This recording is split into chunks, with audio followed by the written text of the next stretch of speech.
je podneo narodni poslanik Zvonimir Đokić. Da li neko želi reč? Kolega Đokić, izvolite.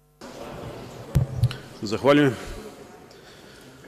Poštovani gospodine ministre sa saradnicima, poštovani narodni poslanici, u Predlogu zakona o strancima u članu 3 pojašnjeno je značenje pojedinih izraza upotrebljenih u ovom zakonu, a ja sam svojim amandmanom koji sam podneo želeo da upotpunim taj niz izraza i da posebno mesto dam značenju pojma stranac i investitor.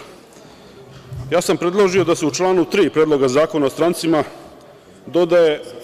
doda tačka 1a koja glasi: stranac investitor je lice koje nema državljanstvo Republike Srbije i koje svojim poslovanjem podstiče ekonomski razvoj i osnaženje sistema odbrane. Smatram da je važno da pojmu stranac investitor damo ovakvo značenje zato što mislim, ubeđen sam u to, da stranci investitori nisu obični stranci. Za razliku od ovih običnih koji dođu i prođu iz različitih razloga, stranci investitori odlučili su na neki način da dele sudbinu sa nama. Oni su svoj kapital uložili kod nas, a mogli su da ga ulože bilo gde, u bilo kojoj drugoj državi, na drugom mestu. Oni su odlučili da svoj život na neki način dele sa nama, da dele sve svoje uspehe, neuspehe, da se razvijaju i rastu, da ulažu u nove objekte, nove proizvodne pogone, nova radna mesta. Na neki način nisu više obični stranci. Zahvaljujući pre svega angažovanju Aleksandra Vučića i SNS sa koalicionim partnerima, kao i angažovanju predstavnika Vlade Srbije u nekoliko prethodnih godina, Srbija je privukla i dalje privlači veliki broj stranih investitora koji značajno doprinose ekonomskom razvoju, a samim tim i osnaženju sistema odbrane. Nabrojaću samo neki od njih, manji broj.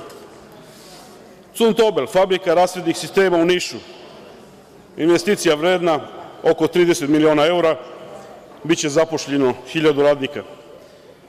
„IGB automotive“, fabrika grejača za automobile „Inđija“, „Taipa“, tekstilna industrija Kraljevo, „Leoni“, fabrika u Nišu i Kraljevu, kineski industrijski park u Beogradu, „Simens“, investicije u firmu „Milanović“ Kragujevac, „IMI“, fabrika autodelova Niška banja, „Progeti“, fabrika obuće u Somboru i Knjaževcu, „Gramer“, fabrika preslaka Aleksinac, „Jazaki“, fabrika elektrokomponenti za kamione Šabac, „Henkel“, investicije u Srbiji, „Serkan tekstil“, investicije u fabriku „Perkon“ Velika Plana, „Teklas automotive“ Vladičin Han, „Tera stil“, fabrika sendvič panela u Leskovcu i mnogi drugi.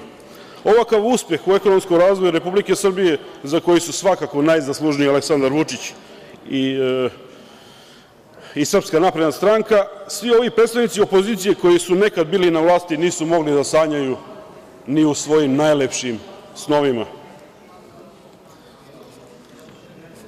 Isteklo mi je vreme. Hvala vam.